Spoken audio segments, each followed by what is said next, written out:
অনেক জায়গায় যোগ হচ্ছে। তো এখন বিএনপিতে যোগ দেওয়ারটা প্রায় হিরিক পড়ে গেছে, ধুম উঠে গেছে। কারণ হচ্ছে যে বিএনপি এখন একমাত্র দল যারা জনগণ মনে করছে যে সামনে সরকার গঠন করতে পারলে তারা দেশে সত্যিকার অর্থেই একটা গণতান্ত্রিক একটা পরিবেশ তৈরি করতে পারবে এবং অর্থনীতি সমৃদ্ধ হবে। যে বিএনপি যদি সরকার পরিচালনার দায়িত্ব পায় তাহলে অবশ্যই বিএনপি বাংলাদেশকে একটা সত্যিকার অর্থেই একটি গণতান্ত্রিক এবং একটা সমৃদ্ধ অর্থনীতি গড়ে তুলতে সক্ষম হবে।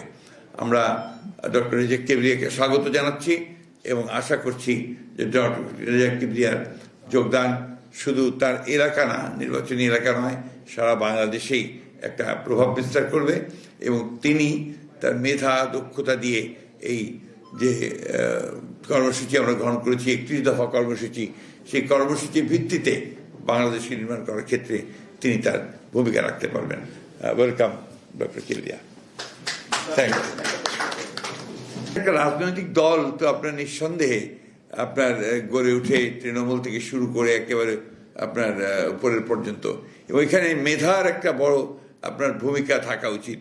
যে দল ডেলিভার করতে চায়, যে দলটা আপনার জনগণের কিছু কাজ করতে চায়, আজকালকার যে জটিল বিশ্ব পরিস্থিতি, সেই বিশ্ব পরিস্থিতিতে যারা মেধাবী মানুষ ছাড়া, এখানে যোগ্য মানুষ ছাড়া কিন্তু এখানে আপনার টিকে থাকা অত্যন্ত মুশকিল ব্যাপার। একটা বাংলাদেশকে যদি কম্পিট করে টিকে থাকতে হয় এই প্রতিযোগিতার মধ্য দিয়ে, তাহলে নিশ্চয়ই সবচেয়ে মেধাবী মানুষদের আপনার একটা অবস্থান এখানে থাকতে হবে।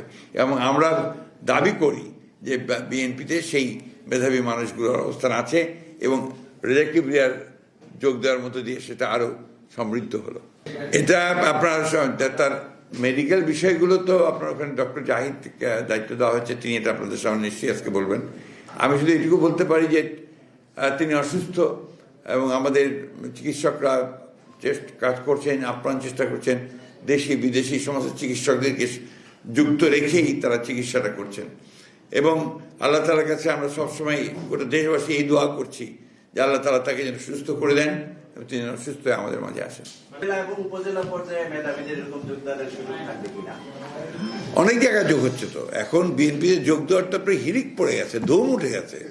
কারণ হচ্ছে যে বিএনপি এখন একমাত্র দল যারা জনগণ মনে করছে যে সামনে সরকার গঠন করতে পারলে তারা দেশে সত্যিকার অর্থেই একটা গণতান্ত্রিক একটা পরিবেশ তৈরি করতে পারবে এবং অর্থনীতি সমৃদ্ধ হবে।